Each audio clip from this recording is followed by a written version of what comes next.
Assalamualaikum warahmatullahi wabarakatuh. Pemirsa, selamat berjumpa kembali di channel Analisa Stroke. Analisa yang berbasis pada pengalaman saya sembuh stroke. Pemirsa, pada bagian ini kita ingin berbincang-bincang dengan Pak Yusmet. Pak Yusmet ini adalah seorang pengacara, Pak ya? Yeah. Dan juga Purna Bakti dari PDAM Tirta Bagasasi. Nah, kebetulan Pak Yusmet ini, Assalamualaikum Pak Yusmet. Waalaikumsalam warahmatullahi Apa kabar? Baik ya? Sehat, alhamdulillah. Nah, pada kesempatan ini kita akan berbincang-bincang dengan Pak Yusmet mengenai pengalaman beliau terkena stroke. Pada tahun berapa Pak Yusmet terkena stroke, Pak? 2014 Desember. 2014 Desember. Itu ketika umur berapa ya? Belum pensiun kalau itu ya? Belum, umur 51 tahun, lebih kurang 51 tahun. 51 tahun. 50. Bapak bisa ceritakan nggak apa yang menyebabkan Bapak terkena stroke waktu itu? Jadi ketika itu saya banyak aktivitas, barangkali di pekerjaan pada waktu itu. Sampai banyak aktivitas juga, banyak juga pola makan yang keliru, terutama karena pola makan pada waktu itu tidak teratur, istirahat berkurang, dan makanan yang dimakan juga berlemak dan berdampak kepada kolesterol jadi meningkat. Nah, kolesterol inilah rupanya yang mengakibatkan saya darah tinggi, di mana pada waktu saya kena stroke tersebut tensi darah lebih dari 200 pada waktu itu. Di bawahnya berapa Pak? Di bawahnya? Di bawahnya betul lupa saya, yang jelas di atasnya di atas 202 sekian pada waktu itu. Nah, karena itulah barangkali saya pada waktu terkena itu tidak tahu awalnya itu bahwa itu stroke. Karena ketika saya datang ke kantor pagi-pagi, saya seperti biasa membuka sepatu mau ke toilet. Ketika saya mau pakai sendal, saya tidak bisa memakai sendal. Karena sendal itu tidak bisa, sendal jepit tidak bisa saya pakai. Setiap saya pengen pakai sendal itu selalu lolos, selalu nggak bisa dipakai, nggak bisa. Sampai berkali-kali sampai saya jatuh ke lantai waktu itu. Akhirnya tetap dibawa ke rumah sakit setelah itu oleh teman-teman yang ada di ruangan. Nah, pada saat dibawa ke rumah sakit itu saya belum terlalu sadar bahwa saya terkena stroke. Saya tahu setelah stroke itu, setelah saya dapat informasi dari dokter bahwa saya terkena stroke, dan pada waktu itu memang kondisi saya, tangan itu lemas dan kaki itu lemas, sehingga saya tidak bisa turun dari tempat tidur waktu saya di rumah sakit dan di ICU. Saya tetap diam di tempat, tidak bisa berbuat banyak karena kondisi badan saya pada waktu itu adalah lemas, berat, sehingga tidak bisa berbuat apa-apa. Nah, saya dirawat lebih kurang 3 minggu di rumah sakit global pada waktu itu. Nah, setelah dari 3 minggu saya pulang, itu pun juga masih seperti orang yang tidak berdaya dalam pengertian ke belakang kamar mandi nggak bisa, mau bergerak juga nggak bisa, banyak pada waktu itu, sehingga saya praktis sampai ke buang air kecil, air besar juga di tempat tidur pada waktu itu. Itu walaupun sudah sampai rumah ya? Udah di rumah waktu itu, udah keluar dari rumah sakit. Artinya di rumah sakit itu sudah di treatment dan sudah boleh pulang gitu ya? Ya. Dan kondisi di rumah waktu itu ya begitu? Begitu kondisi, jadi saya masih kamar mandi belum bisa, segala macamnya belum bisa. Nah, tapi pada waktu saya di rumah sakit saya sempat di fisioterapi oleh orang rumah sakit. Pada itu saya diajarkan untuk menggerakkan tubuh, menggerakkan tangan, kaki dan lain sebagainya supaya saya bisa bergerak. Nah, waktu itu karena ke rumah sakit makan waktu dan juga biaya, beliau datang ke rumah akhirnya. Fisioterapinya dia datang ke rumah. Seminggu dua kali mengajarkan Bapak. Mengajarkan saya untuk bergerak. Apa yang diajarkan Pak? Bermacam-macam gerakan diajar, mulai gerak tangan, cara bergerak jempol, cara bergerak anggota tangan. Itu coba Bapak bisa contohkan nggak Pak? Mungkin pemirsa pengen tahu. Ya, mulai dari menggerakkan jempol. Jempol itu seperti itu ya? Jempol begini. Maksudnya itu apa itu Pak?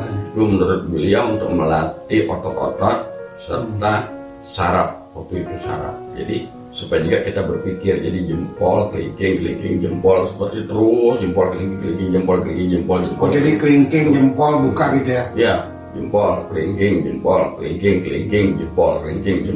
Nah itu tujuan untuk melatih supaya kita, otak kita bisa berpikir dan saraf tangan juga bisa dilatih pada waktu itu dilatih seperti telunjuk gitu, supaya melatih tangan kita supaya bergerak otot-ototnya itu.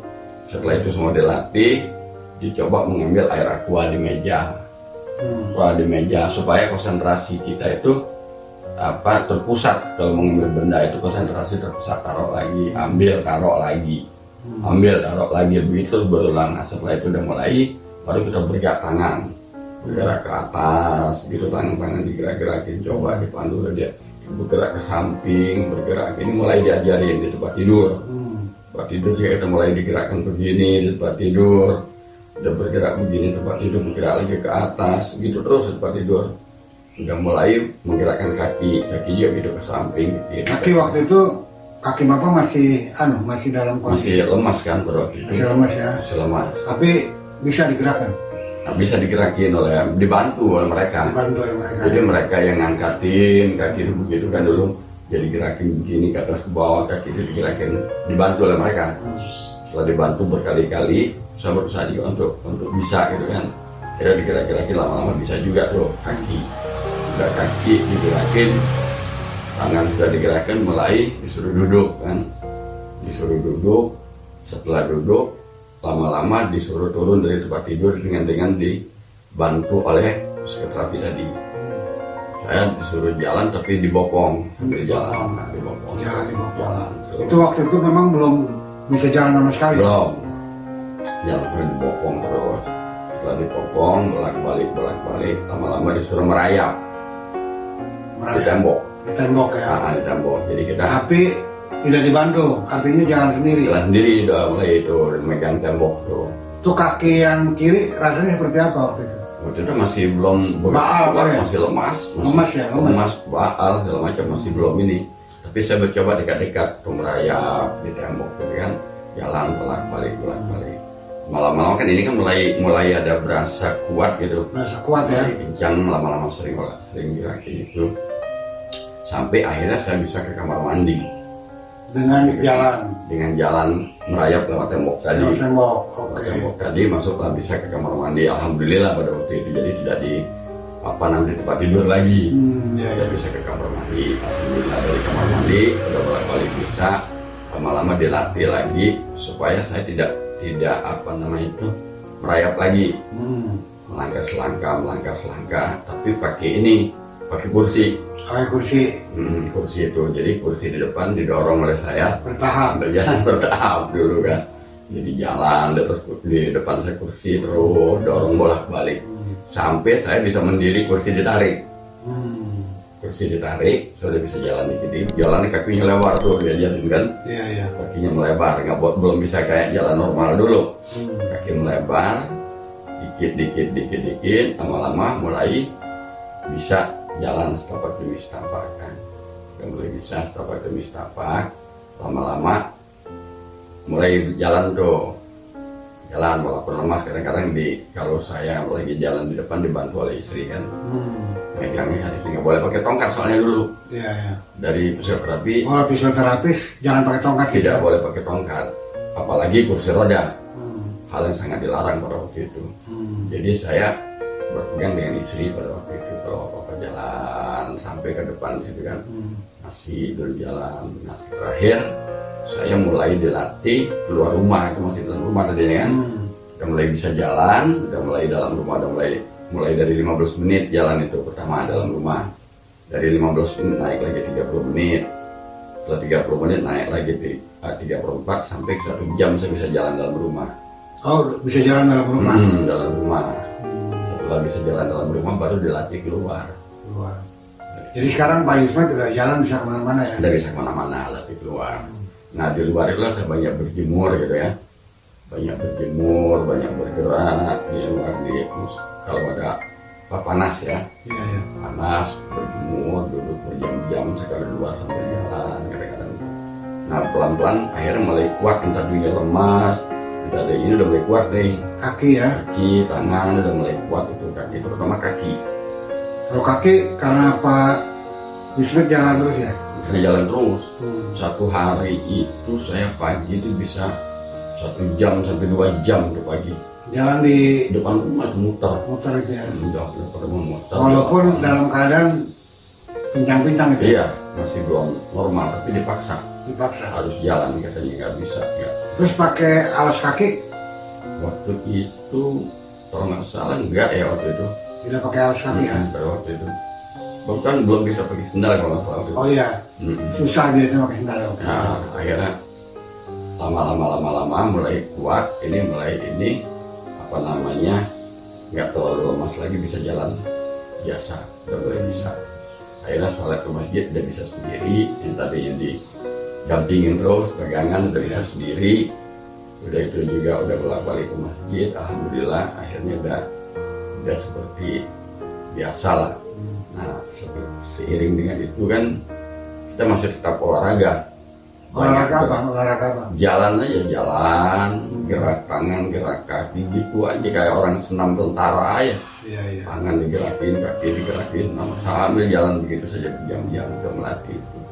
Kalau itu nggak dilatih, dia akan semakin makin moncih, kaku. Kaku ya. Nah, kalau kita diamkan ini semakin kaku. Semakin kita manja ya ini semakin kaku, makanya kita harus lawan terus.